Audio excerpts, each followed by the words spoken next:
So it's me. Okay.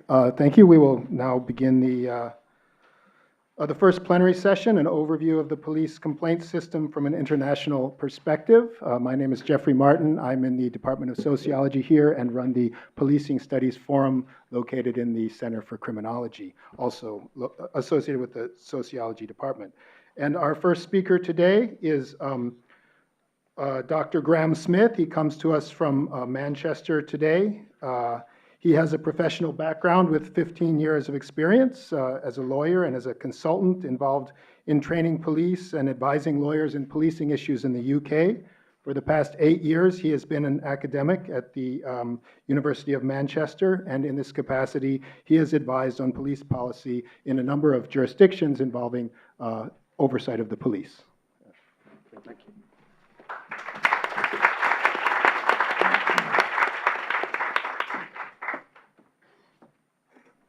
Thank you very much, and thank you very much also to the organisers for inviting me to speak on this occasion.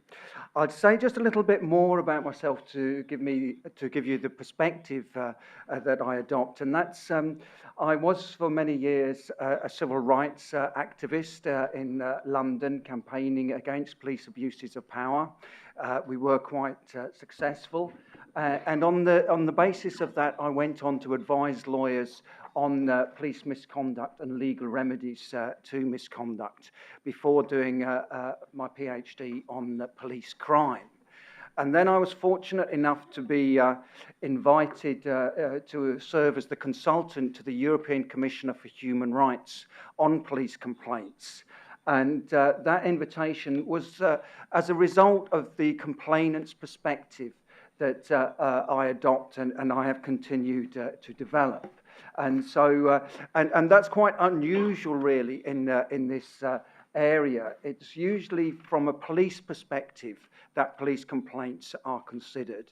And I think because of my looking always to see what would a complainant think, rather than a member of the public, because as we all know, that very rarely do people actually come into contact with the police. But when they do come into contact with the police, the tendency is for their respect for the police to be less. There's an inverse relationship between confidence in the police and contact with the police. So the complainant really is a very important person for gauging public trust and confidence in the police.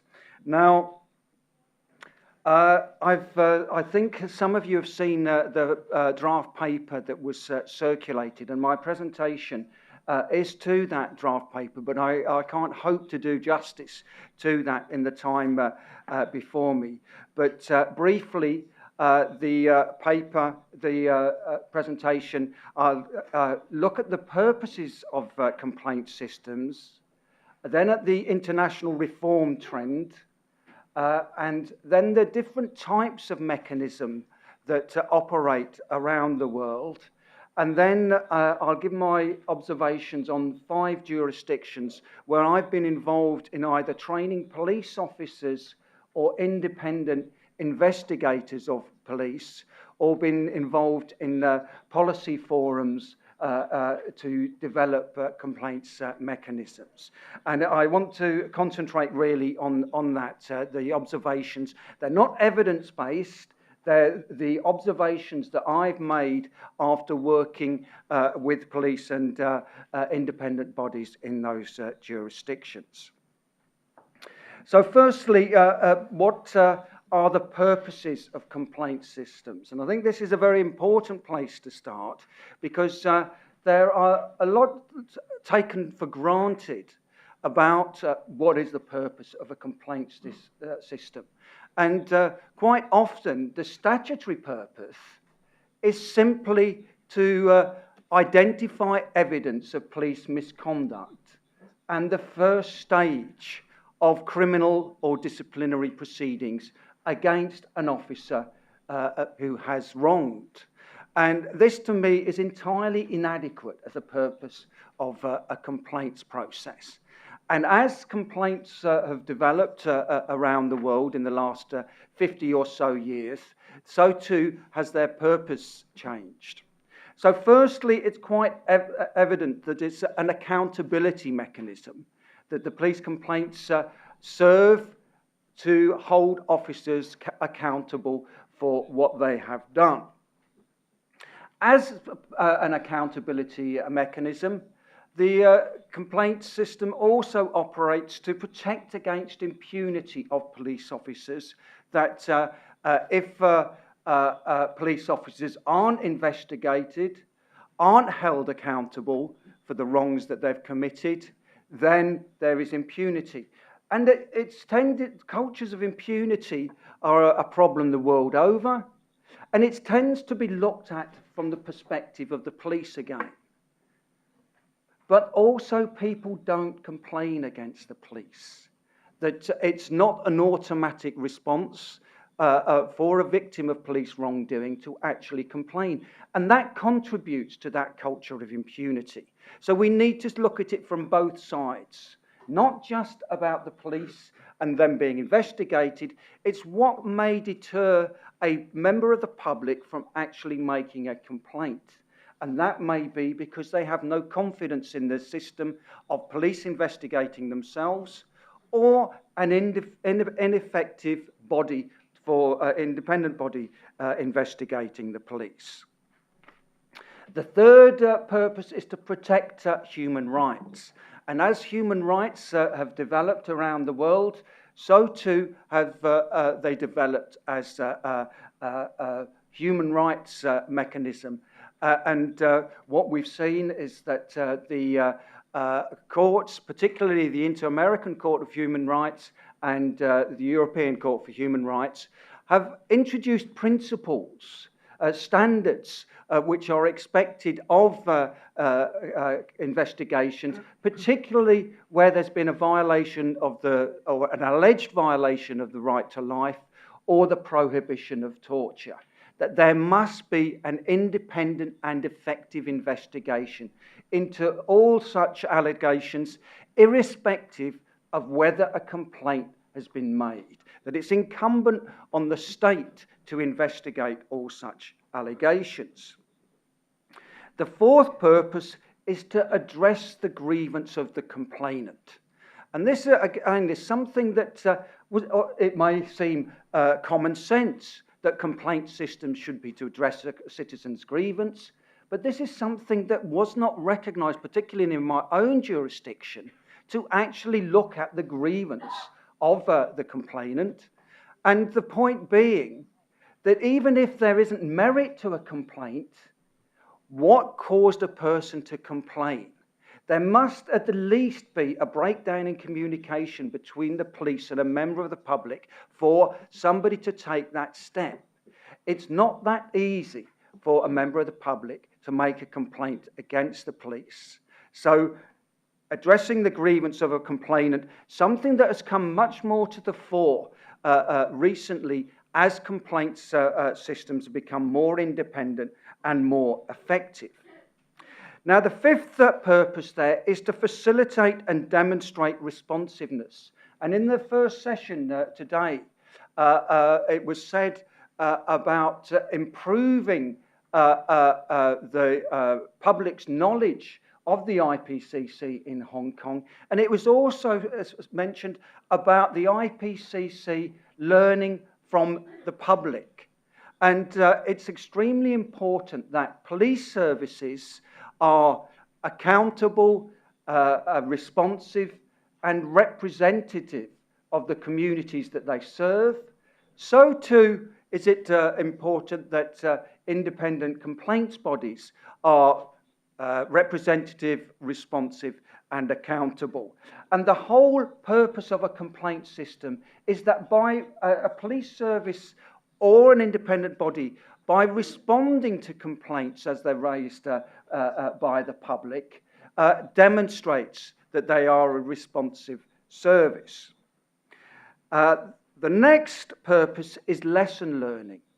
That really, if a member of the public makes a complaint against the police, irrespective of the seriousness of that complaint, that it is a learning opportunity, that somebody has raised a question about the performance of the police, whether it is misconduct or whether it is simply poor policy, that the policy of the police service is out of step with what the public thinks, then there is an opportunity to learn from that complaint. Complaints themselves are a resource, something that can be researched and analysed, so that the type of police behaviour that is of concern to the public can be examined and improved upon. Again, very important for demonstrating a responsive police service. Finally, we started with accountability as a purpose. Also, it's a regulatory mechanism. And if we think of an accountability mechanism as something that is retrospective, it's after the fact, holding to account for behaviour that may not be up to the required standard. As a regulatory mechanism, it's prospective. It's before the event. It's making sure that complaints don't happen in the first place and preventing poor performance. And so we find that there's a whole range of purposes to complaint systems. And as they've developed, as they've become more sophisticated, so too have the number of purposes of the complaints system developed, from simply holding an officer to account, either before the courts or a senior officer in disciplinary proceedings, to a range of regulatory and lesson learning objectives. Now, in the paper I circulated, there's more detail, and we see the international reform trend here. I don't want to spend much time on this table, other than to say very quickly, and I don't know if you can actually read it, it's quite small from there, but that in some jurisdictions, 4 in particular stand out: New York, England and Wales, Victoria, and Ontario, that there have been 3 transformations of complaints processes, that there's been reform introduced and an independent citizen element has been introduced to review in the first place. But that didn't command public confidence, so it was found necessary, first of all, to develop more those review and monitoring powers, and eventually move towards independent investigations. And in all 4 of those jurisdictions now, the independent police complaints body has investigative powers of their own. They do both. They both investigate and review. So what we find are common features of complaints reform in any one jurisdiction. And I've identified some there. I'm not saying this is an exhaustive list, but the first common feature is that there's a cycle of scandal and reform in police complaints. Is that there is incident or a number of incidents and that causes government to look at the police complaint system and decide that it's inadequate, ineffective, and needs change. Change is introduced, and it's found that compromises are made, and that reform has still not addressed the major problem, and then there's further reform.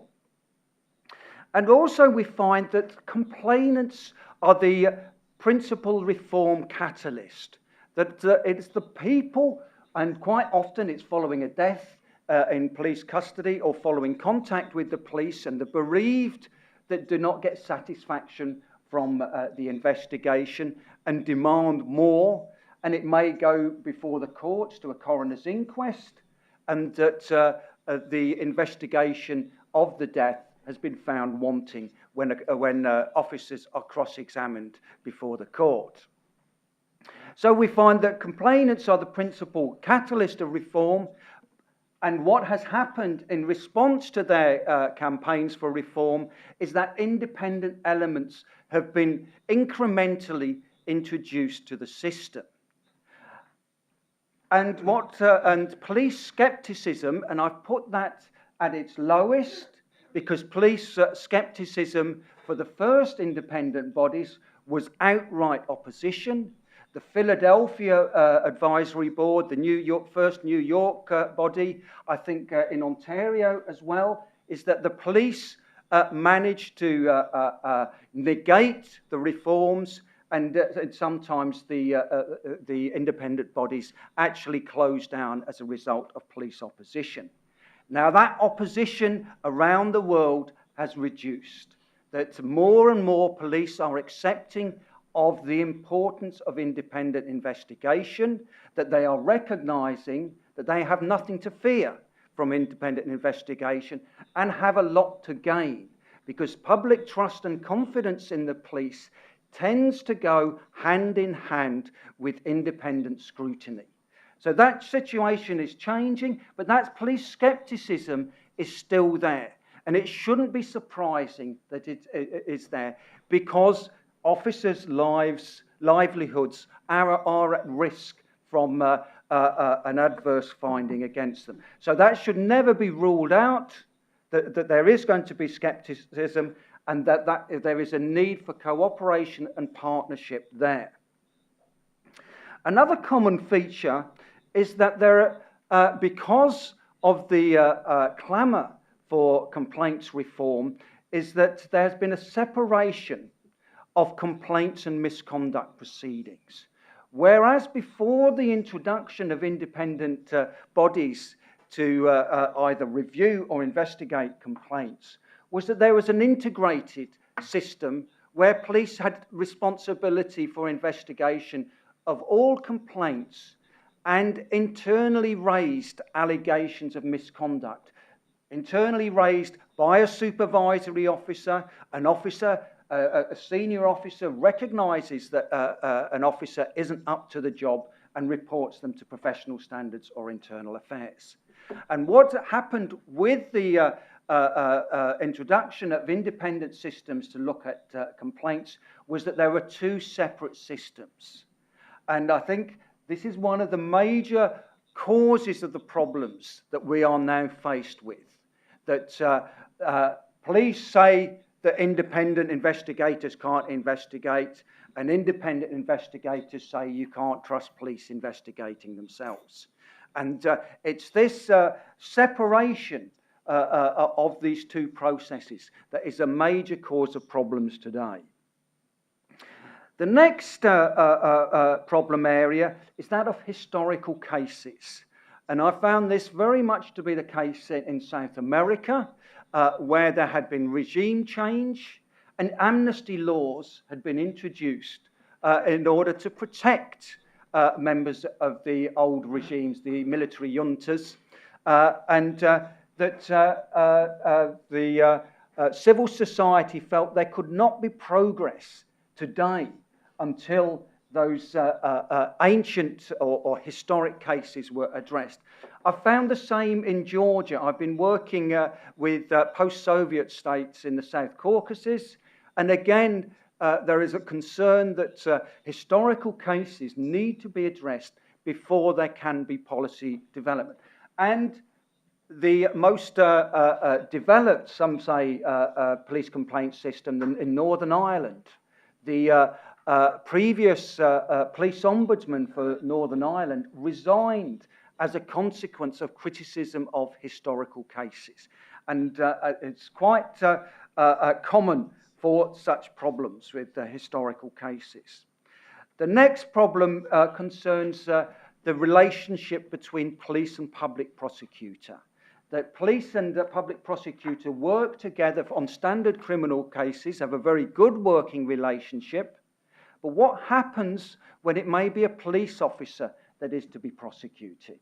That there may be that working relationship tarnishes the relationship with an independent investigator, and that there may be a reluctance of a public prosecutor to act against somebody that they've worked closely with before. So, irrespective of the type of mechanism, the system, progress is difficult and slow. And I think in a conversation earlier this morning, somebody was saying about the difficulties being gone through at the moment in terms of change. I don't think it ever changes. This is a dilemma in policing, that the public expects police to use force and to deal with the people that members of the public are unwilling to deal with, and then criticises the police when they go too far. So I don't think we should be shirking that these are dilemmas in policing that are not going to go away, and there is not a panacea. The creation of an independent body with all the powers that they should want will be found wanting within a few years. And I think in my own jurisdiction, that is what has been found. So moving on to types of mechanism, and in my work, I've identified 5, and I don't think there are any more. I stand to be corrected. There is the universal internal police mechanism, where police have sole responsibility for investigation and adjudication of complaints, and widely criticised for being insufficient on its own. However, that's not to say that there is no place for the police investigating themselves. In Northern Ireland, because of the lack of public confidence in policing, the police do not have responsibility for any complaints. They all go to the police ombudsman. And the police lose an important area of police community relations management.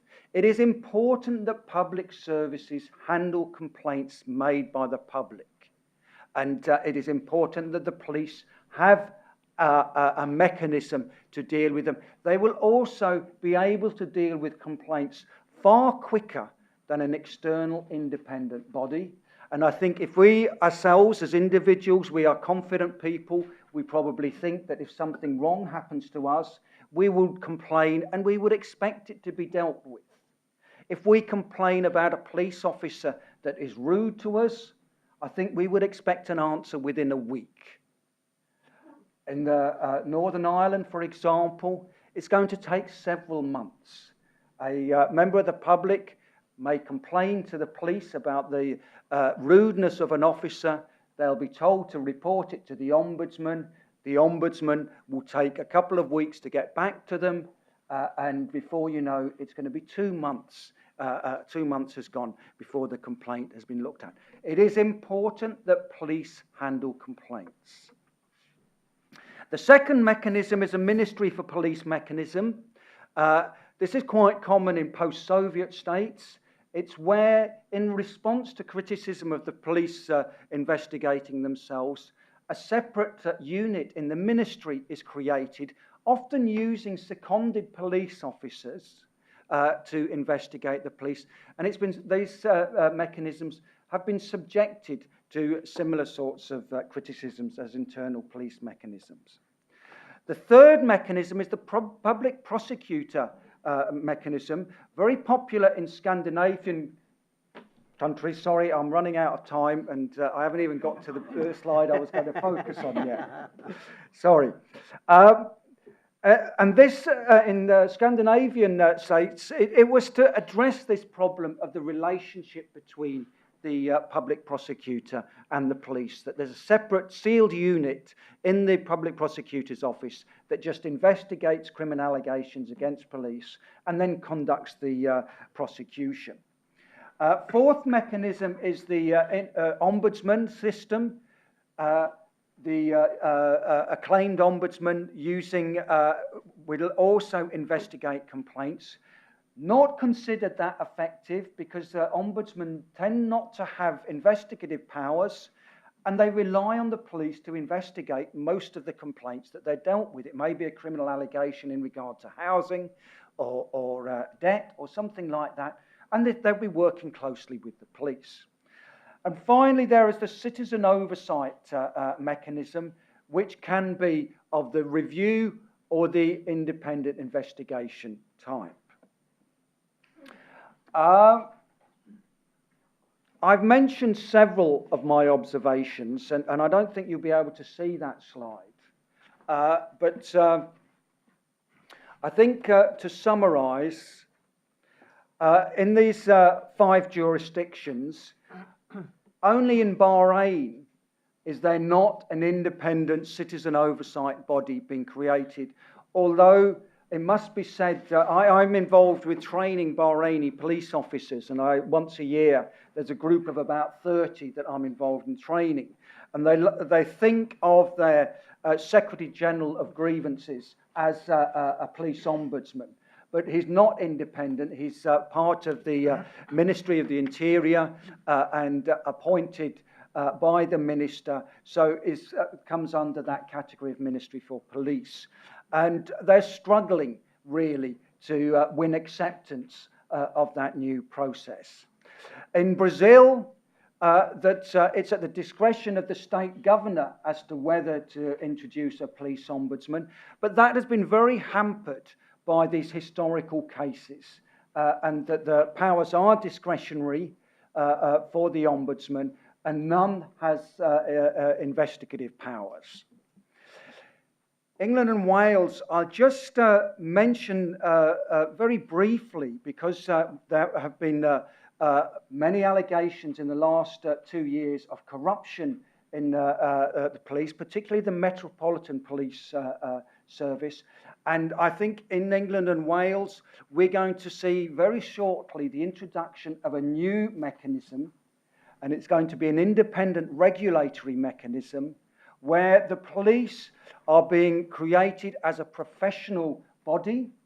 They have a College of Policing has been set up, and there is discussion about setting up a regulatory body of the police, and that the regulatory body will investigate all allegations against police officers, whether they are public complaints or internally raised allegations.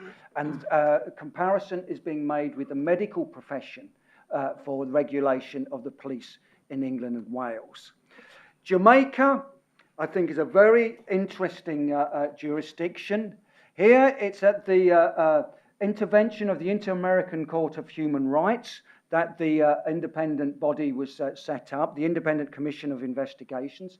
It was modelled on the police ombudsman for Northern Ireland. I've been involved in training their investigators, and it's quite exceptional, the difference that they are making. Police have opposed their creation, so too has the public prosecutor. There's been litigation. The Indicom have won. First of all, the public prosecutor objected to their powers of arrest, and the courts decided in Indicom's favour. Fatal police shootings, which were running at 1 a day in Jamaica, have been reduced substantially. We can't say it's directly down to the independent investigation, but it has made a difference. I've mentioned some of the problems with Northern Ireland regarding historical investigation, and the fact that the police have no responsibility for complaints. So to conclude, I think firstly, the creation of independent police complaints bodies has to be seen as part of a wider programme of police reform. Now, it's talked of in some jurisdictions as democratisation in transitional states, but this is worldwide. In established democracies, it's called modernisation or professionalisation. It's the same thing, really, and I think we're all learning from each other. That some of the changes, I've mentioned Jamaica, that have been introduced there, we can all learn a lot from. There has been this international trend in the direction of independent investigation. I think it's unstoppable. It's growing and it will continue to grow.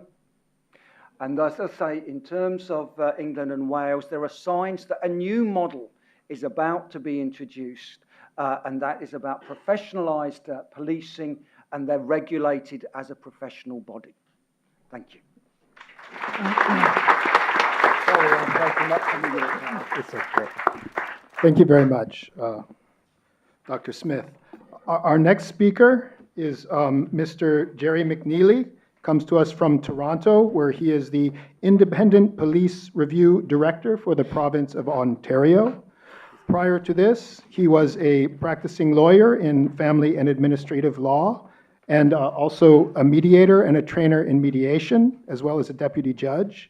He ran the legal aid program in Manitoba for 8 years, and then returned to Ontario and established the Human Rights Tribunal there, from which he was elected to his current position. Mr. McNeely?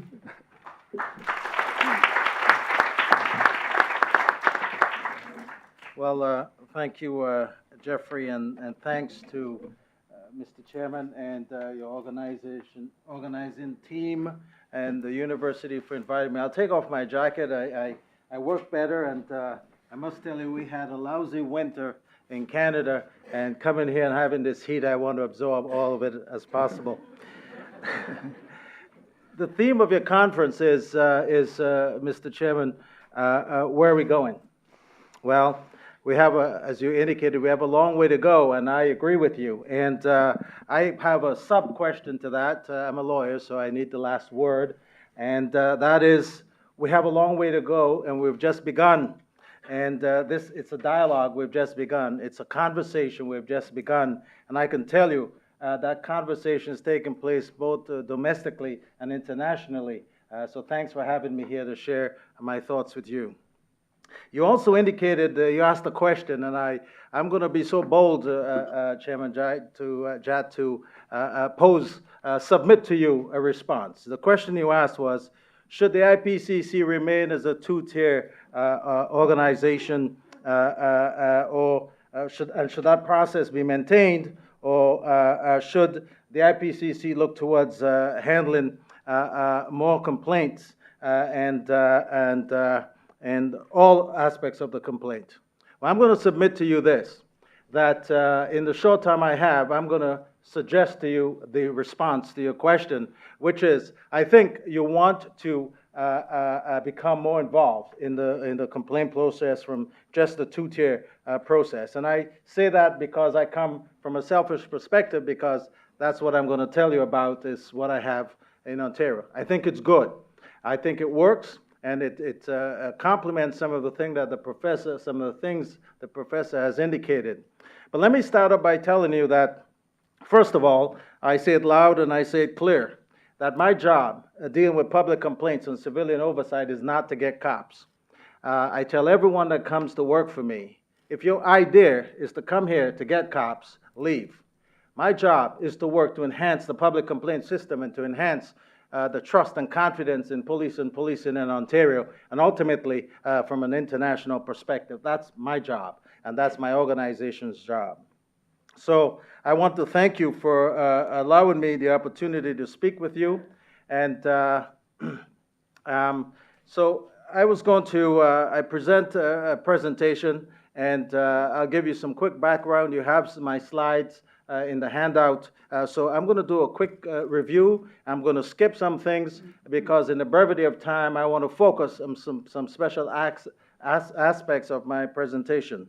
So I want to congratulate the IPCC on 5 years. I, too, am there in 5 years. I know what it is like to set up an organization and to build an organization.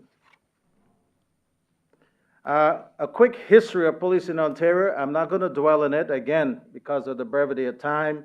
But we've had some type in Ontario. I'm only from a province in Ontario, which is the largest province in Canada. We've only had civilian oversight or some aspect of it since 1968, and this shows you the evolution of that. My organization was established in October 19, 2009, and these are the important things that I'm going to stress on later on, that we receive, we manage, we oversee all public complaints in Ontario against police. There are some 30,000 police officers in Ontario. There are 58 chiefs of police. There's one commissioner of the OPP, which is a provincial police force and service, and they have 176 detachments throughout the province.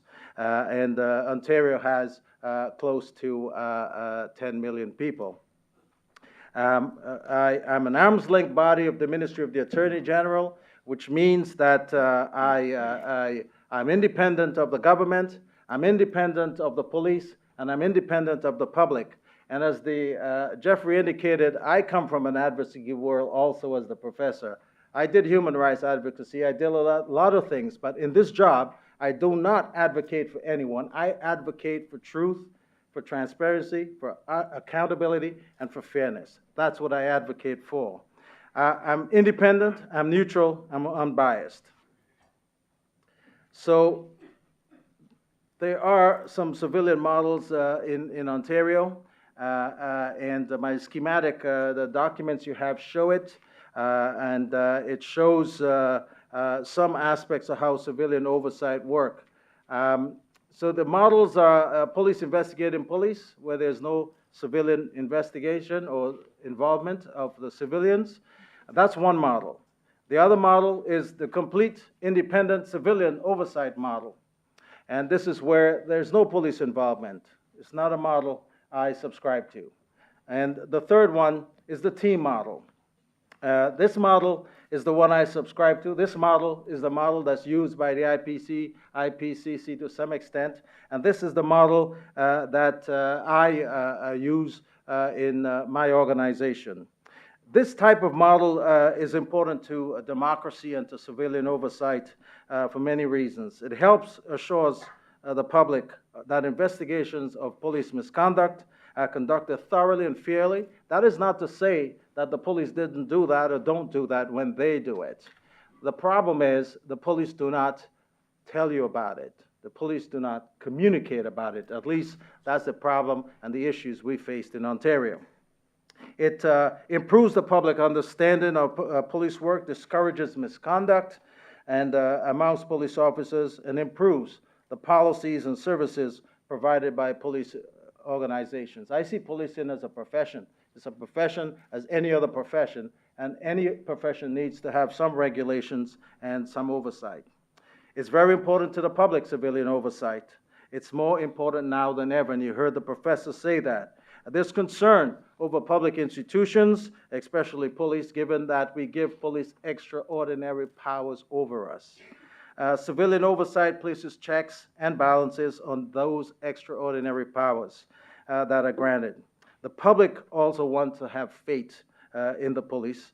When I go around the province and I ask people about their trust and confidence, they say, we need the police and the police needs us, but we need to have great trust and confidence in the police so that when they deal with us as if we're responsible people.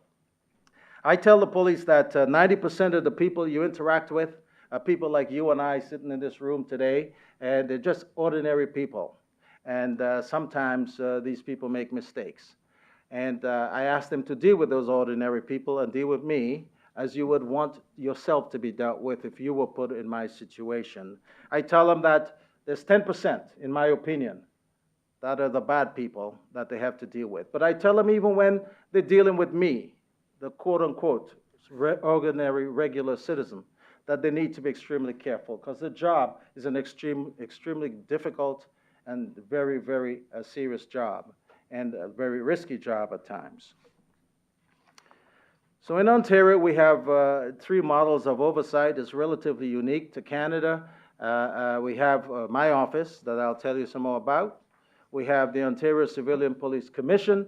That's a quasi-judicial agency. They have certain adjudicative functions and decision-making. They actually deal with appeals from public complaints or internal chiefs' matters. And then we have the Special Investigation Unit that carries out investigations involving police that would have resulted in death, serious injury, or allegations of sexual assault. The SAU is quite distinct from what I do. They deal with criminality. I deal with conduct issues. I deal with employment-related administrative law issues, very distinct from the SIU. So let me talk to you about the process I have very quickly, and then I want to get to the meat of my discussion. There are three ways to make a complaint in Ontario. One is a conversation. The other one is a local resolution, and the other one is a formal complaint. The conversation is very simple. Someone walks into a police station, a police service, and say, I just had an interaction with the police, I'm unhappy, and I need somebody to speak with. What I tell the chiefs of police in Ontario, if they would listen to me, is you want to put your best customer service person out front. You want, when that person walks in, you almost want to hug them, because you want to talk to them and you want to stop them from making a complaint. And if you do a good job, then I don't have a complaint. The second one is a process we develop. Within the process, it gives an opportunity for someone to walk into a police station and say, I had an interaction that was unpleasant with a police officer and I want to resolve it. And the police is obligated to tell them about the public complaint system in Ontario. They have to tell them about me, but they also tell them about this process to try to use some resolution mediation techniques to resolve this matter, and they have 30 days to do so. If it isn't resolved, then it comes to me, and there's a mechanism, a process. I have some forms and documentation that needs to be completed. And obviously, the third one is the formalized process of filing a complaint directly to my agency. Even if that complaint is filed with a police service, they must send it to me within 3 days. So what happens when I get a complaint? So the complaint anywhere in Ontario comes through my office, it's submitted, and we can actually have it submitted. 60% of our complaints come by way of e-filing, and there's a problem with that because it precludes that conversation, it precludes that local resolution piece, so I'm doing something about that. I then make a decision. All the decisions in the legislation are my decisions. Obviously, I have a staff of 60 to help me carry it out. We decide if to screen it in, means if it's a valid complaint and it should move forward to investigation, or we decided to screen it out. If we screen it out, we give reasons why. We tell them why we're screening it out. We have a number of different reasons to screen it out, but we also have this big catch-all reason called in the public interest or not in the public interest. If I screen it out, when I get the complaint, one of the new process I've introduced to deal with the inability of 60% get into customer, that conversation or that local resolution, I created a customer service resolution, but you got to listen to the words. I call it customer because I believe what police officers are doing, just like me as a public servant, is public service. It's customer service, where we serve the customers. And I call it resolution. And I went across the province training police officers in professional standards and police unions to be able to talk to the members about how to resolve complaints and to resolve it quickly. This process also takes about 30 days. If it's unsuccessful, it comes back into my system, and the decision is made if it's to be screened in or screened out. If it's successful, it's closed off as a successful customer service resolution matter. If I screen it in, I then make another decision. So there's like 5 steps in decision making. So, Mr. Chairman, these are the steps I think you want to have in your organization, because I think it really helps create that accountability and that transparency, and it really helps work in conjunction with police and policing to improve it. I decide if I'm going to investigate it. I have 15 investigators, 50% of them are ex-police officers, 50% of them are civilians with investigative background. Or I decide if the police service that it came from is going to investigate it, or another police service, which I may send to because of conflicts and those types of things. So I send it to them. I've created a process where the parties, again, may try to request mediation to resolve matters. Look, I believe that 90% of complaints that I get, or maybe any civilian oversight body, should be resolved by some way of some resolution or some mediation. I believe that there's only a 10% that really needs to be investigated, and out of that 10%, only about 50% should ever go to a disciplinary hearing or any type of tribunal hearing.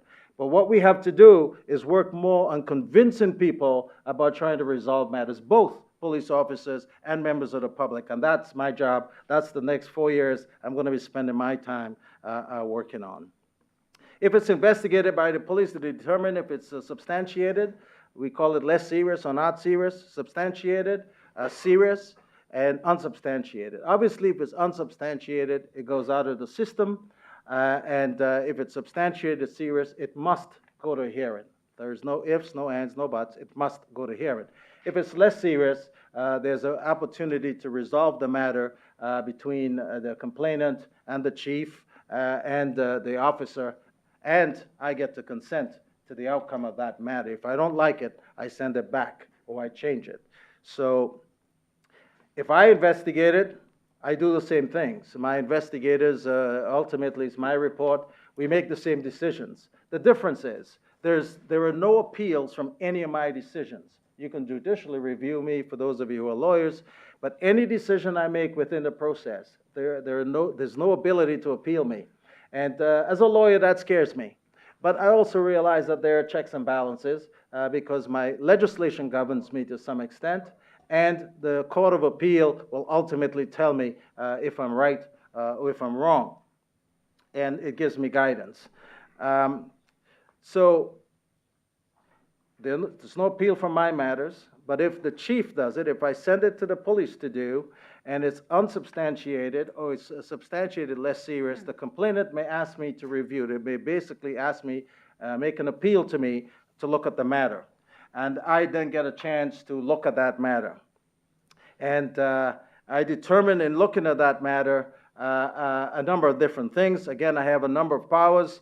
I could ultimately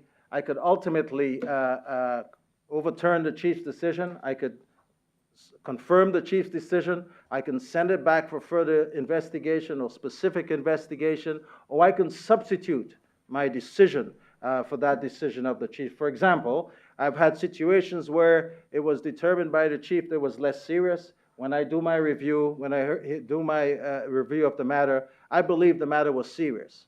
And then instead of sending it back and wasting more time, I would substitute my decision and say it's a serious matter and this matter must go to a hearing. In the first 3 years since we've been open, we received about 15,000 complaints, approximately 3,300 per year. And here are the major themes. Someone asked me this earlier. Incivility. And the problem is communication. There's a real problem in communication.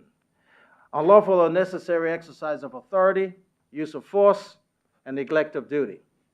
Those are the themes that we're seeing. But here's something really, really interesting, and Professor, for those of you who are academics, because I'm not, you want to do some research on this. In Ontario anyways, and in Canada, my colleagues tell me, the complaints we're getting are from 0 to 7 years. The officer's length of service is 0 to 7 years.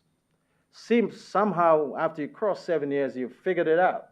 And the complaints drop 50% from 7 to 10 years. I don't know why, but I bet it has something to do with communication. And all you young folks in the audience, please excuse me. I think it has something to do with this. We no longer speak. And what we're seeing on the street is officers issuing commands to people. Give me your license. Give me your ownership. No, hi, how are you? And what results is a complaint. What results is some use of force because the person says, don't talk to me that way. And then before you know it, there's that exercise, the unlawful exercise of authority, as we see in Ontario. So it's becoming quite a challenge for me. So I have to tell you that investigations take about 120 days. I'm going to speed through these as part of oversight. We get to every time I refer a complaint to a police service for investigation, they must report to me in 45 days. We call it a status update to tell me, what are you doing about it? You know, have you been able to make contact with anyone, or are you sitting on it? And then I have established 120 days for that investigation to be completed.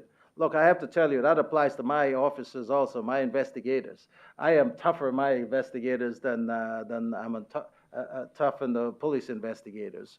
But they have the 45 days, and they have the 120 days reporting to do to me. As part of my oversight, I'm involved from the start to the end of the matter.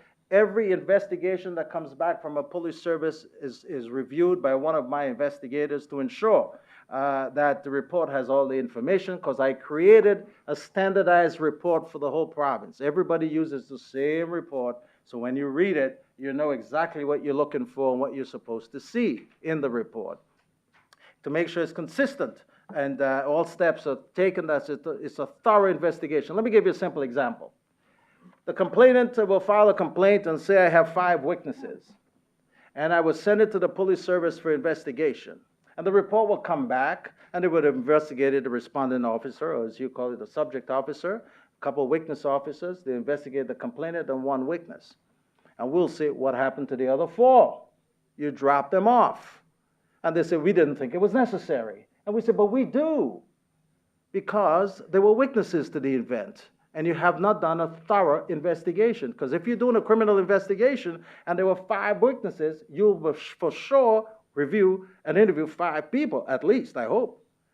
That would be a full and thorough investigation. So we'll send it back for them to redo it. And I also have the powers to take that investigation over myself if I'm unsatisfied.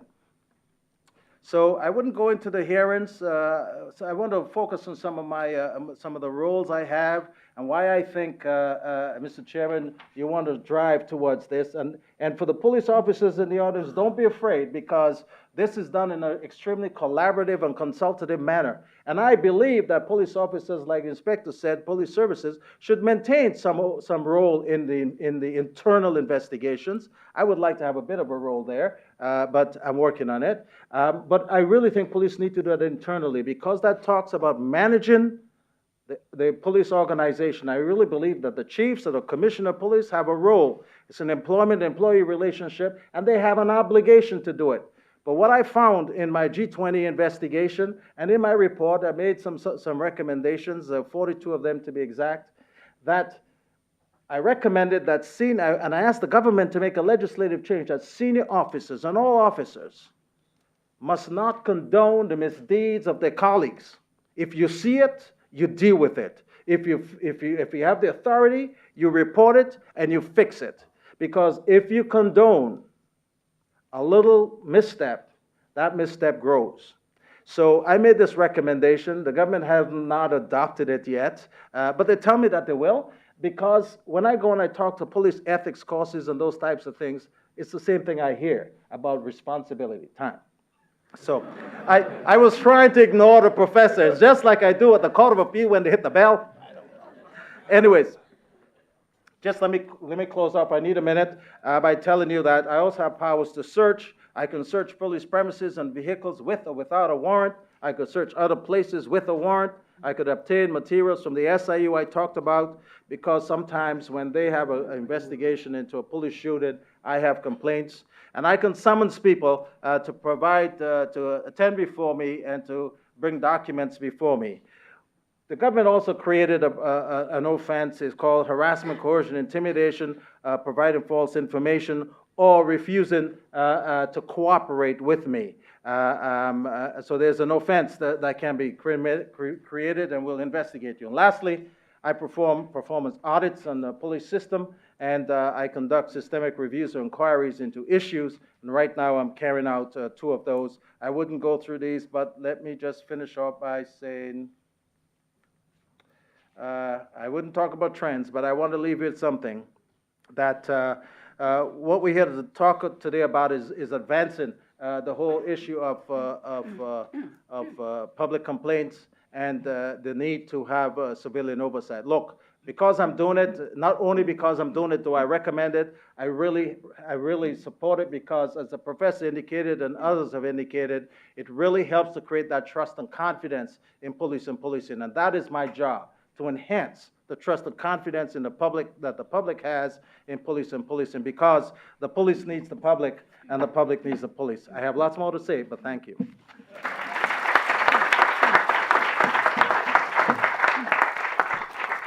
Thank you very much. Our next speaker is Ms. Evelyn Lamb. She is currently in charge of complaints versus police and internal investigations against police. She has served in the Hong Kong Police for 30 years, including positions in frontline command and a superintendent trainer of the police tactical unit. She has been deputy commander of Wan Chai, during which time she handled many public order events, and she also spent many years in the Narcotics Bureau, handling major international drug trafficking syndicates. Ms. Lam.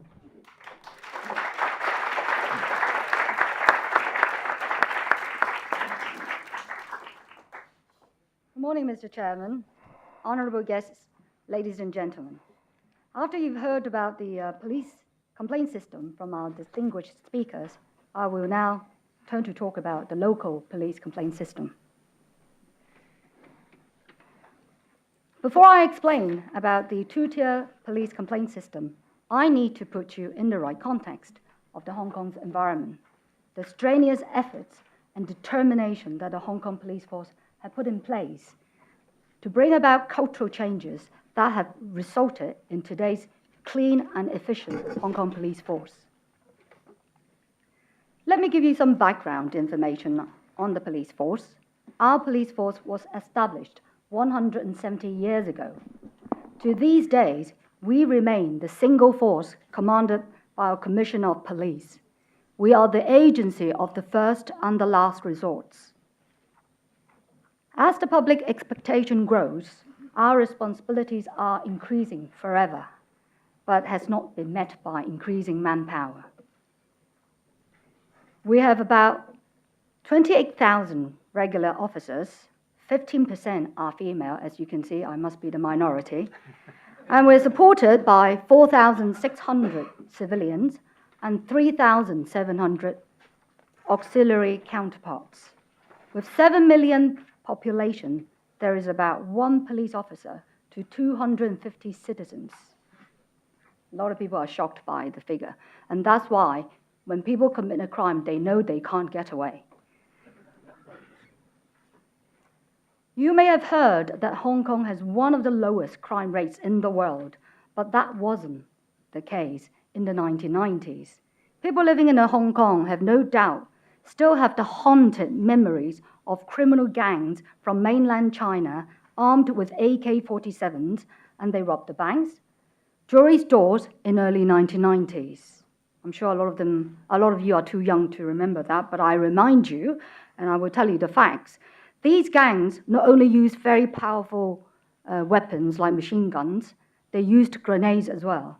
In many of these major operations on the robberies, there were a lot of shootouts by the police officers and the gangs, and several robbers were shot dead. But many police officers were injured badly.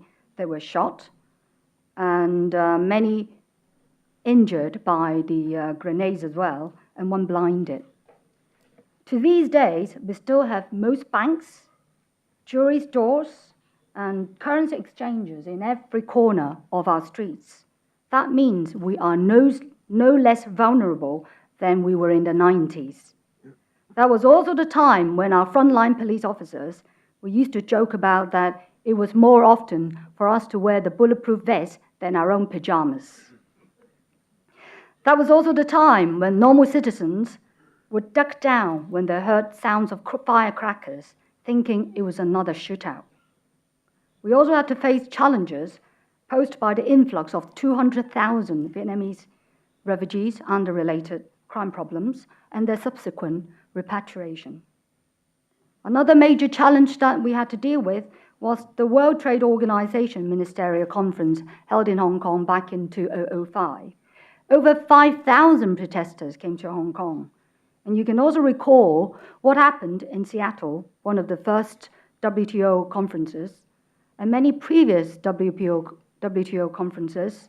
Most had serious riots and grave damages caused. In Hong Kong WTO operations, there were no fatalities or serious injuries to the protesters or police officers or serious damage to the property. It was recognized as a successful operation with public order very quickly restored. Let me show you the comparison figures of the crime situation. This graph shows you the trend of the overall crime illustrated by the red curve. And you can see the red curve represented overall crime, and the yellow bars represented the figures for violent crime. And you can see in 1995, and in fact, in the early 90s, the crime rate has continued to creep up, and it peaked in 1995. And then if you look at the violent crime, it was very serious as well. And then I skipped some years because from 1995, it continued to go down. And then you can see it continued to go up when it was 2003. I'm sure that a lot of you recall that 2003 was the year when Hong Kong was badly struck by SARS, which killed 300 people. And I did research on the figures, and in fact, half of this crime were to do with petty thefts. You probably all remember that was the time that when all the investments, property, stock, markets all crashed, plummeted, and as a result, there was really high rate of unemployment. And then you can see the trend continue to go down until 2003, which is like 20% down from the peak time. And you can also look at the overall violent crime as well. It's gone down from 17,000 to 12,000. That is a significant drop.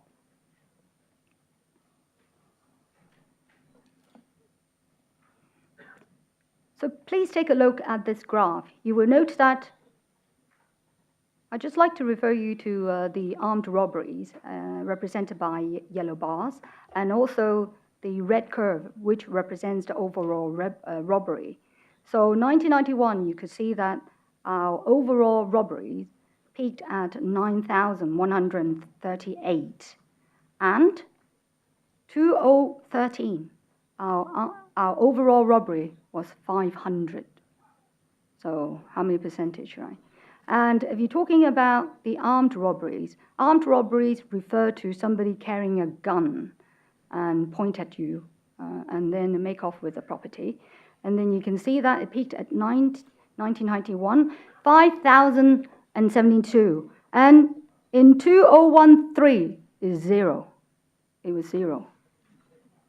Okay. Okay, so our overseas counterparts would be, thinking, are we doing really that well? So probably I'll do a little bit of comparison. Okay, so it is quite shocking, really. These are the crime figures for comparison with all the major cities. If you take a look at 2006, right, that is the first column. And you can see, well, Hong Kong, we are doing the comparison with all the major cities, right? So if you can see Hong Kong in 2006, we had 1,183 crime cases per 100,000 population. When compared to Singapore, we're just a little bit higher. And then when you look at Toronto, then that's twice as much our crime rates. New York, again, more than twice. Toronto, 7 times. Paris, 10 times. Mm-hmm. London, 11 times. So I just take you to 2012, because in 2013, we've got only 2 figures available. But it maintains the same trend. If you look at 2012, then again, it's similar picture. So Hong Kong, we had 1,061 cases. And then if you look at Tokyo, they're doing a lot better, but still 30% more than us. New York, twice as much. And Toronto, 5 times or 4 times. And Paris, 10 times. And London, 9 times. So that puts you in the right picture.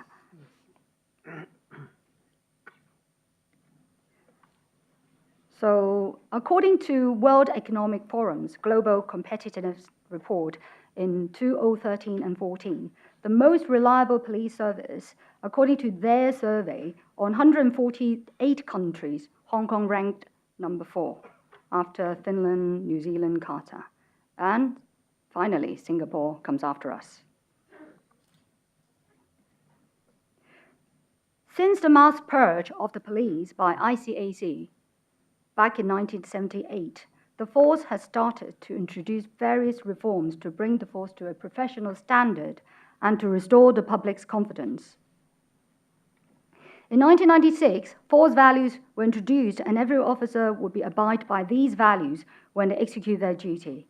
All officers need to accept that any deviation from these values is wrong and is not acceptable by the force.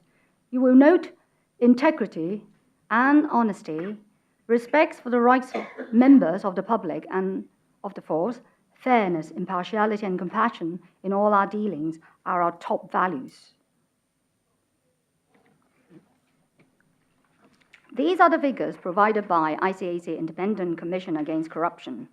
The blue curve, as you can see here, it represents the police corruption percentage of all ICAC's corruption cases. And if you look at the year, in 1974-75, we were the top of the pops, right? Certainly. And we took up 47% of all the corruption cases handled by ICAC. And you can see this blue curve continues to go down until you can see in 2013, and in fact, last year, 2012, we took up maybe 7%, and 2013, 9% of all the corruption cases. Whilst if you look at the red curves, it represents the total corruption cases, and you can see that it continued to rise, and it was only in the recent 2 years, from 2012, it started to come down a little bit. So, and just for your information, that in the past 5 years, between 2009 and 2013, there were 4 police officers convicted of corruption offenses. So, you've heard all about the capital development, so I just briefly go through it. And you heard that in 2009, the Independent Police Complaints Council Ordinance was enacted, and as a result, the statutory body, IPCC, was established. And the law also codified the 2-tier complaint system. And I'll briefly mention the functions of IPCC. They are mainly to oversee the investigation of reportable complaints and identify any faults or deficiency in police practices or procedures that has led to or might lead to a reportable complaint. So that means even there is no complaint, they can make recommendation or they can require us to explain about our procedures that in their perspective, they think that it might lead to reportable complaints. And it happened before, and we sort of cooperated so that we can work together and bring about changes and improvement. On average, we have about 2,400 complaints each year. And out of 5 million police encounters with the public, the rate of the complaint is about 0.04%. So you will note that in 2009, that was the peak of the complaints. Probably they thought the chairman was investigating himself, so that attracted more complaints.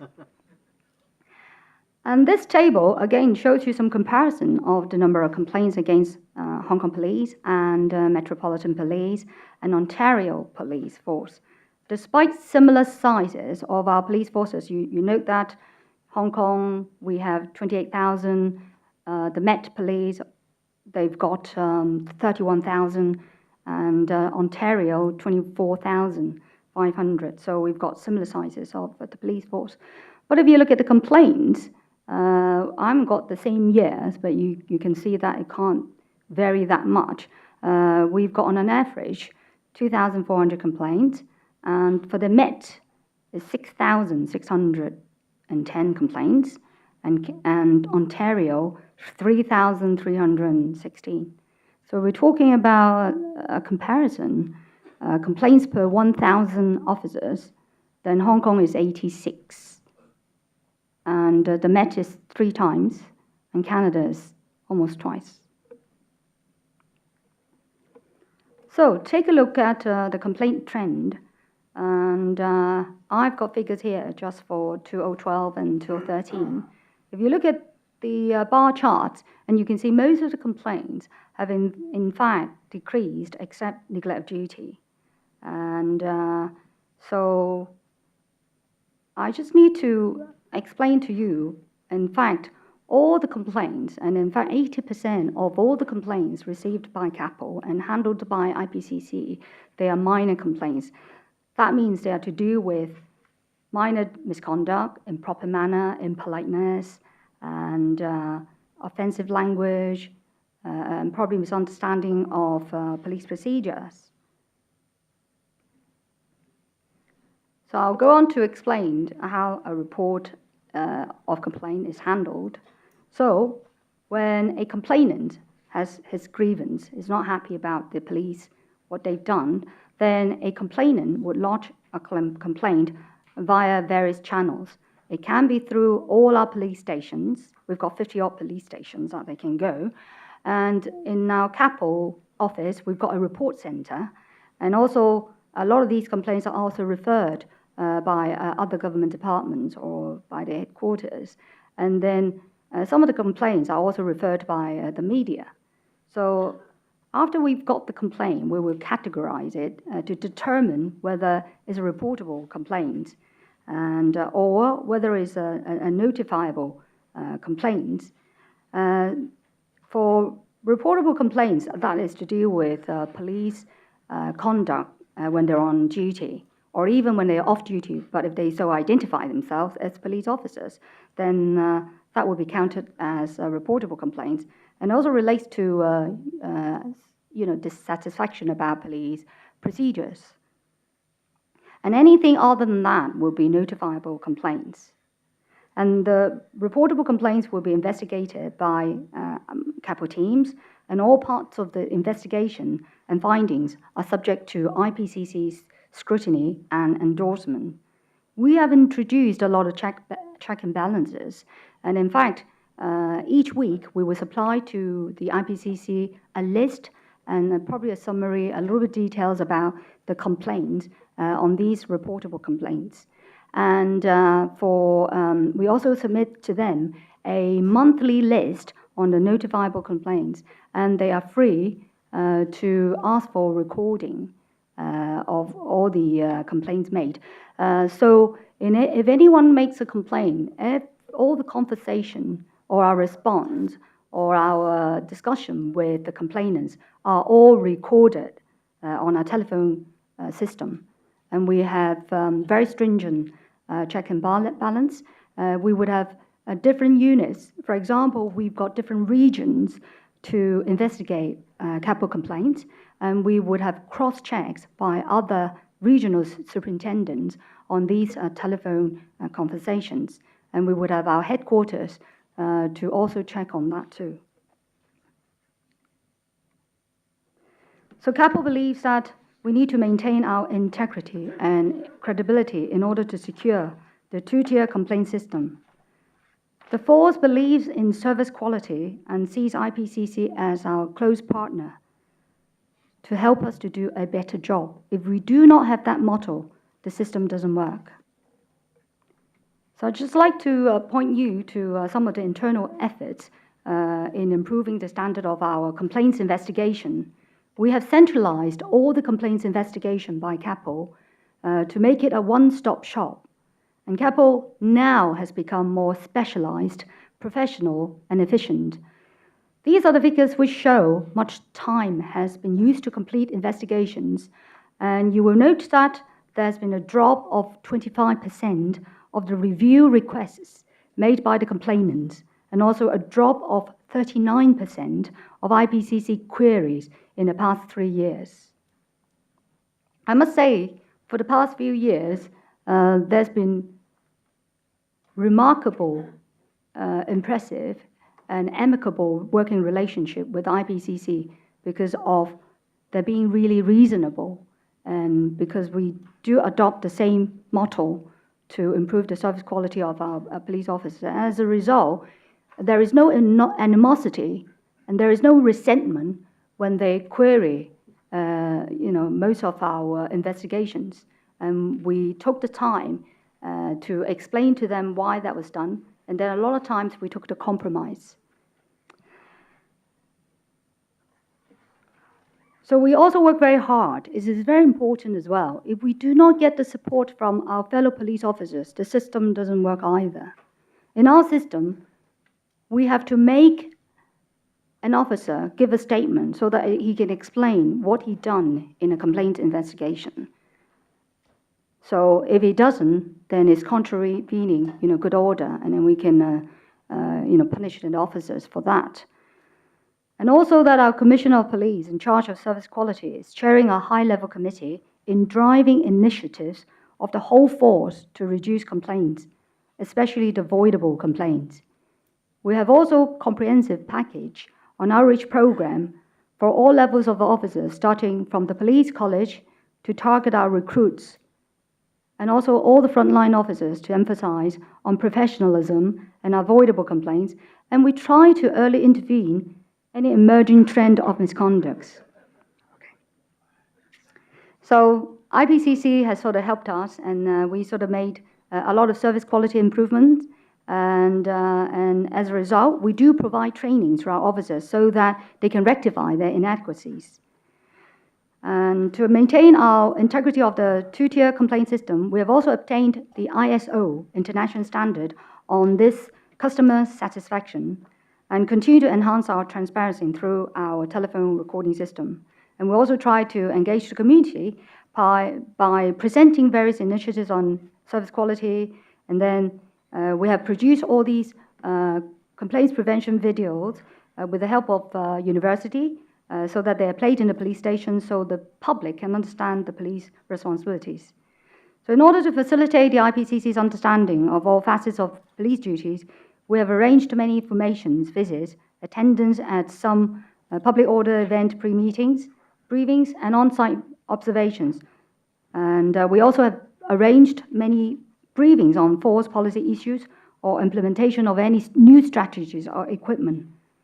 We've increased the channels of our communication with IPCC through cross-training and more case meetings as well. And we work together with IPCC to revise complaints-related procedures. There are many examples of improvement in these areas. We've explored a new mechanism to streamline complaints procedures and joint efforts in making our force procedures and orders more pragmatic and coherent. In conclusion, I finally, try to stop me. The two-tier complaint system works very well in the Hong Kong context, as we believe we can work hand in hand with IPCC to bring about continuous improvement to our police services. Ladies and gentlemen, I've now concluded my presentation. Thank you very much.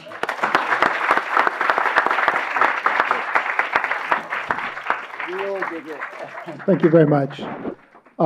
So we still have some time left, and hopefully we can dedicate it to some Q&A. I will briefly summarize some of the main points of the three presentations to kind of refresh your mind and bring your questions to the foreground. We first heard from Professor Graham Smith, and I think the one thing he said that's really stuck in my mind was he said he sees complaints as a resource. And I think that's a very interesting perspective and a very productive perspective to bring to the conversation today. He states that this perspective comes out of a complainant's perspective and an advocacy role, but we're trying to figure out where all these different forms of advocacy might meet in some independent sphere here. So when we think about the institutions of independent police oversight, according to Professor Smith, this is going to be a multi-purpose institution and a multifunctional institution, and I think potentially we could see contradictory purposes or functions intersecting in this institution. So part of his presentation that was extremely helpful was his clarification of these 7 different functions and roles that a police oversight institution might have. And he talked about there's sort of a worldwide process of democratization and professionalization that's driving the formation of independent police oversight bodies all around the world. That's usually begins in a cycle of scandal and reform driven by complainants, which then begins to bring independent powers into the policing apparatus. And often this will initially be met with resistance on the part of the police institutions, but often they can then begin to see how this can actually help them improve their professional quality. And finally, he gave us a summary of what he sees as the 5 different types of police oversight apparatus you could have, and this is the focus of his current research. Following that, we had a presentation by Jerry McNeely, based coincidentally also on 5 years of experience running a police oversight body in Ontario, which is one of 3 oversight offices there. And he began by answering Chairman Jatt's question with his suggestion that perhaps the IPCC would like to become more involved in the process of handling police complaints. And one of the things he emphasized was the various powers that have been granted to him by the legislation founding the body he is the head of. And so when he steered us through the operations of that organization in this sophisticated mechanism through which he steers complaints, there were 5 different powers of decision he makes, which have no chance of appeal. So they're very strong powers. Those are the power to handle all the complaints that come into his organization and then decide their validity and screen them and direct them through this sophisticated mechanism. So his second power is to decide who is going to handle which complaint.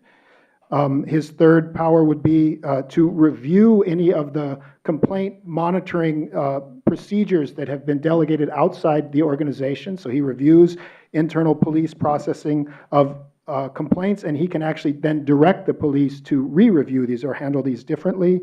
And he can also receive appeals of these processes that were handled outside the office and deal with those complaints again. He also has the power to search police premises and to summon police to give evidence. And there is actually an offense constituted for not cooperating with that organization. So that's quite a powerful organization. Finally, we had Evelyn Lam's overview of the police complaints mechanism in Hong Kong that began with sort of a historical background of the challenges that have been overcome to achieve the current incredibly low crime rate and very high level of public satisfaction with police. And then we learned a little bit about CAPO's role in maintaining the police credibility and the function of the IPCC as the second tier in a 2-tier mechanism which oversees the investigations and also attempts to identify policy deficiencies that might be producing consistent complaints. And I think that would be my sort of quick summary of the proceedings as they've gone so far. So I think in the time left to us, we can open the floor to questions. If anyone has some burning questions that they would like to ask. Time is limited, so don't be shy. Yes.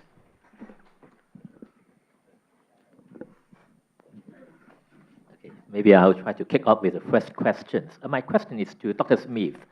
From your own observations of the various different types of police complaints system, do you have any particular jurisdictions that you think the system works well and perceived well by the public and the police? And if so, what do you think are the essential features of that system which command that sort of respect? Or there's none? Do I just press them? I think it should be. Can you hear me? Yeah. I think I'd rather talk in terms of an ideal type rather than a system, because I think they all have problems from my own experience, and it should be a 2-tier system. It should be a system where the police themselves have responsibility for investigation and resolution of complaints, and an independent body also has responsibility for independent investigation of complaints. And I think also that an independent body is unlikely to be able to investigate all complaints, and I don't think it should. But what it can do is, by example, set out how complaints should be investigated. So I think, and that's the regulatory role that an independent body plays. In my own jurisdiction, England and Wales, the IPCC does have that role. But there are problems with the regulatory capture, that the body succumbs really to the pressures of the regulator to take control of the regulator. So I think there have been those problems in England and Wales. But I think the other thing is, and I do think this is important, about this research function, because I completely agree with Jerry when he says what we are all in the business of is improving the performance of the police. That's an essential role for police. The complaints body, in some respects, complaints bodies are parasitic organisations in a very positive way. They're dependent on what the police do for their business. And if we're all concerned with improving police performance, improving public trust and confidence in the police, then that should be very much at the fore. And I think research is important there, and research of complaints and complainants. Now, again, in my own jurisdiction, this was a criticism that was levelled at the Independent Police Complaints Commission, that after 6 years, I think it was 6 years of being in operation, it hadn't actually asked complainants what they thought about the process, how they had been treated by the IPCC in terms of whether they'd investigated or reviewed a police investigation. And it's fundamental for any system to understand. Again, it was said about customers. It's been said about customers. The public are the customers of the police. In my local police service, they have a customer services desk. All allegations against a police officer, complaints and internally raised allegations, go to the customer services desk. And I think, and it's been adopted throughout the country because it's thought to be such a good system. And I think that's where we need to be going. As to what's the best, I think every jurisdiction has its own problems and difficulties. So I wouldn't like to say, but I think that we are all learning from each other. I think that's what I see from the different jurisdictions where I've been involved in training, is that people take notice of what goes on elsewhere.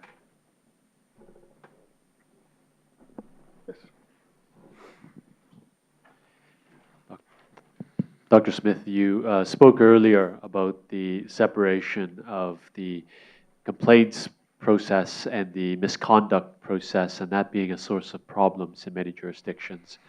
And I just wanted to ask all the speakers as to how they feel is the best way to overcome that separation between the complaints process and the misconduct. I guess the misconduct process is about discipline and the actual possible implications for police officers.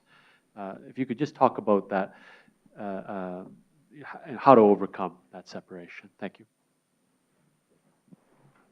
Well, let me take a stab at it. I think one of the first things is that we need to do more, have more communication, more discussions, and to answer by saying, for example, I get invited to speak to a graduation class of police officers 3 times a year, about 400 new recruits coming out. So I speak to the graduating class, and I start off by saying to them that 14% of you will be in my system in the next 7 years, and I want to tell you how to avoid me, and that's my thrust. And to answer your question specifically, we have to start talking about it and addressing it. As I referred to earlier, I quickly alluded to it. It starts from the top up, down.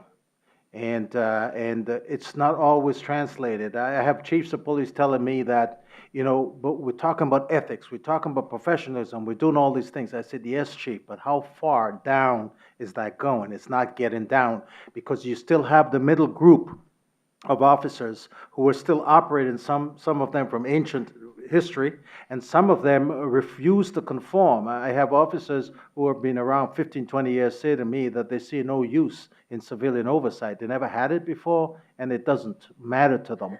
And that's the problem, because the young police officers are not hearing the right things, and we need to start training them differently. We need to start talking to them, but most importantly, all officers must take some responsibility for the misdeeds of the others. Right. I'm in charge of internal investigations as well. And I must tell the audience that nowadays, no police officers will be under any disillusion that if they commit the crime, they don't need to do the time. They will be punished just the same way as other citizens. And they know that. There will be no one to protect them. You probably heard about, all these comradeship, right? It doesn't happen with us. If anybody commits a crime, then they're ready to be prosecuted. And that's what we do. And also, when we look at capital investigation, it's not mainly to deal with misconduct. There are times that once a complaint has been made, we certainly notice that it was, like a case of fabrication of evidence. And immediately, we will stop the proceeding of that complainant, and we will get legal advice, and sometimes officers get charged with a criminal offense. So, that's what we do. So we must remember that we do not brush it under the carpet. We treat these bad elements as our cancer cells that we need to get rid of them as soon as we can. I think in the old days, we probably would be very worried about our reputation. But now, we've got to make sure that they've got different values from the rest of the force, and they should be eliminated. So I think the audience should understand. And also, there is another point to say that, we are very close to the prosecutors, right? We're never close to the prosecutors.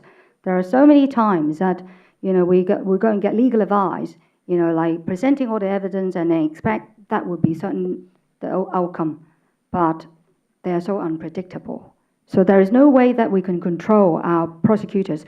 We are not like the DEA I used to work with very closely when I was dealing with all the drug trafficking cases, and they've got their own prosecutor. We don't. I don't even know him, never even met him in my life. And there is no way that you can control them. So we've got all these check and balances. Whilst the legal counsels would look at our cases fresh, and they've got no involvement, and we've got IPCC in our bag, reminding us all the time. And then you should know about the Hong Kong's context, right? People are very vocal. Not like the countries, they mention that people don't want to make complaints. People want to make complaints. People come to make complaints. I've had, as I mentioned, that all the complaints are made over our telephone recording system. I've had officers that I go and visit them, and then he was talking to the complainant, and then after 2 hours, he was still talking to the same complainant. And we have all these complainants all the time. We let people have the chance to air their grievances.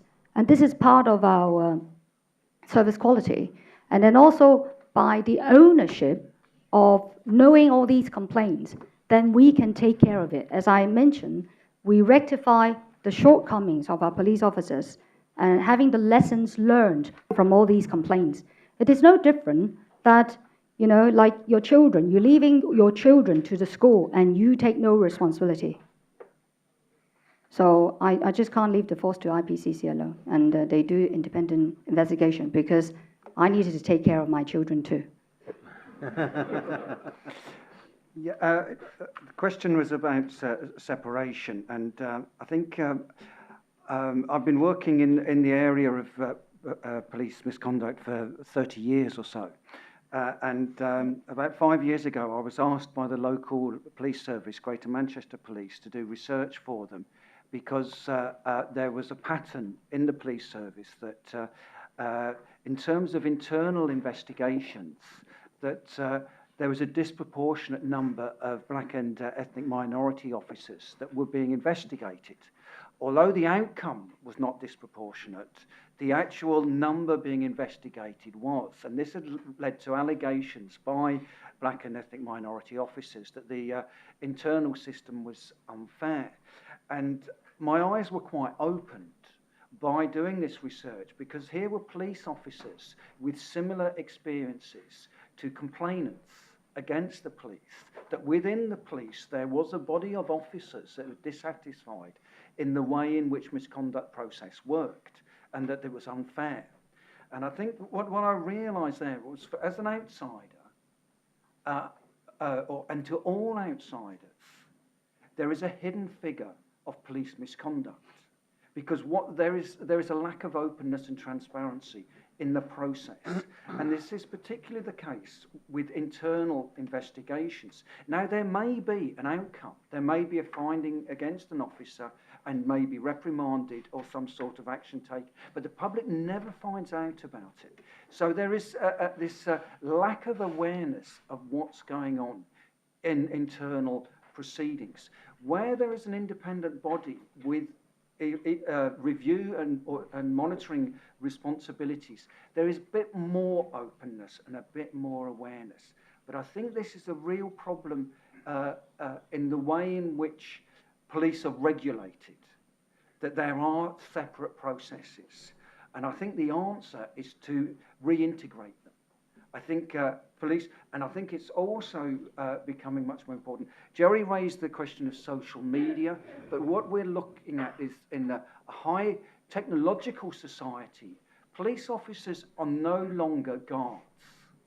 They have access to sophisticated equipment, and society also has access to sophisticated equipment in order to monitor the police. And so we're looking at a raising of the professional standards of the police in terms of what they do and what they have access to. The judgments they make in terms of, for example, surveillance and to intrude in people's privacy, these are very serious decisions, and there should be training of officers to only do what is necessary in order to make those decisions. And I think that's where, in the UK at the moment, the comparison is being made with medical practitioners. I think it should be made with lawyers, but the police officers should be subject to the same monitoring and regulation as lawyers, so that they do represent the public interest at all times. So I think that's the way. I think these are very positive steps that are being taken to regulate the police. And to do it in the same way as other professions are regulated. And I think the police will be much better, the standards of policing will be much higher. Policing is becoming increasingly a graduate profession, so I think there we need to have those standards. And if I can just jump in, I too believe in a two-tier system, but I've shifted in my view over the last 5 years. And you're abundantly correct, Professor, that when it's done internally, and I believe, as I said in my presentation, that each chief should have the ability to do internal investigations, as Evelyn has indicated. But what happens is, as you've indicated, there's no communication, there's no outcome, there's no reporting of that. No one knows about it. So I get a complaint subsequent to a chief's internal on Officer X. And only when I send it to the service will I get some sense that Officer X has already been once or twice been dealt with for the same matter. Now, as an oversight agency, I need to know about that because I may not have sent it back to that police service to be investigated because they did one, they did two, and nothing's happened because he's now done a third. Now I have a public complaint. The others may have come through the public, but there wasn't an official public complaint, so I'm not told about it. So why I believe in it, when I alluded to earlier that I need to be involved, and I'm working with the government to get involved, I need those things reported to me as an independent body. Not to check, not to say, Chief, you did it wrong, simply to say that it's known, it's not hidden, it's public, That's accountability, and that's transparency. I think also just on that point, it's also hidden from other police officers. Police officers don't know what action has been taken. And there's good reason because of confidentiality. If somebody's subject to disciplinary proceedings, that they have their rights to be protected as well. But there is a need to be much more openness as to what happens internally. Because in terms of the research that I did, that officers weren't aware that black and ethnic minority officers weren't aware that white officers had also been subject to investigation and had been sanctions issued there as well. So it's that greater openness and transparency across the board that's important. I think we are coming to the end of our time. If there are no urgent questions now, I think we might call this session to a close and break for lunch. Is there? There's one Okay, maybe last. we'll pause for a moment. Yes. Thanks. Wilfred Wong from the Complaint Seeking Police Office, Hong Kong. I know time's running out, so I'm not going to ask a question, but make a response to our guest speech. First of all, to Dr. Smith for addressing complainants' grievances, I would just like to point out that 2 years ago, when CAPO ran the pilot scheme for the expression of dissatisfaction mechanism, one of the things we did was actually to ask the complainants about how the system ran. And we received a lot of valuable feedbacks. Secondly, CAPO's complaint systems actually attained the ISO 10002 certification. So, and one of the components for getting this accreditation is that we have to value customers' feedback.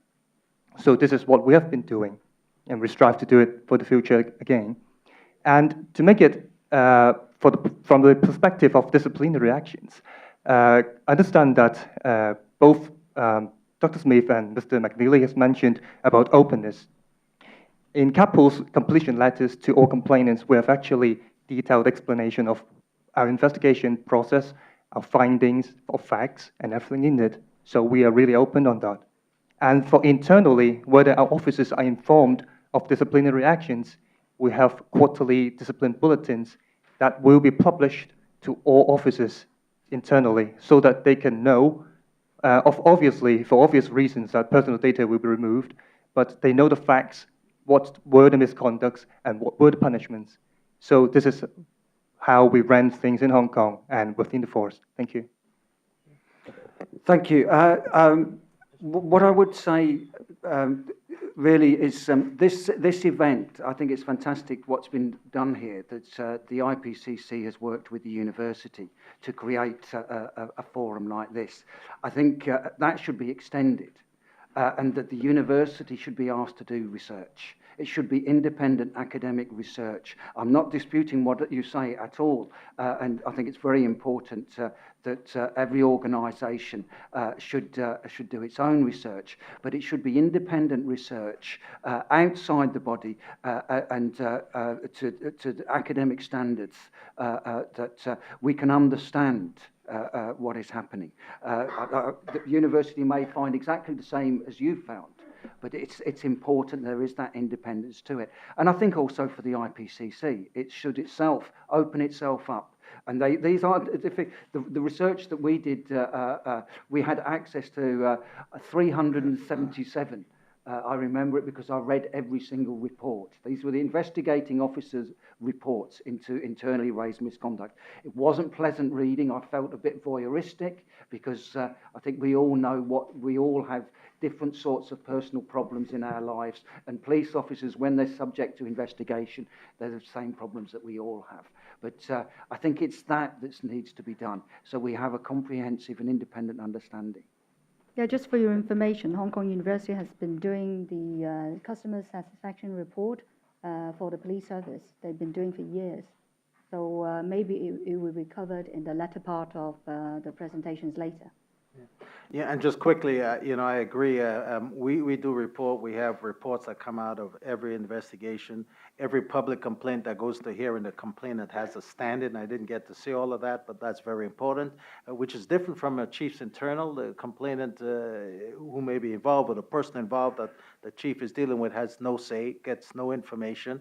And when we screen a matter out, we give reasons why and to tell them why we screen it out. And lastly, I'm glad you're here to talk about it. I am not good at surveys like in Hong Kong. We're just moving on that and we're doing better. But I have been challenged and wrestling with myself internally, because in my system, your system, most oversight system, we talk about accountability and transparency. And I have started to question myself about the whole transparency and accountability issue. Transparency for me, I don't think I'm transparent enough. Why?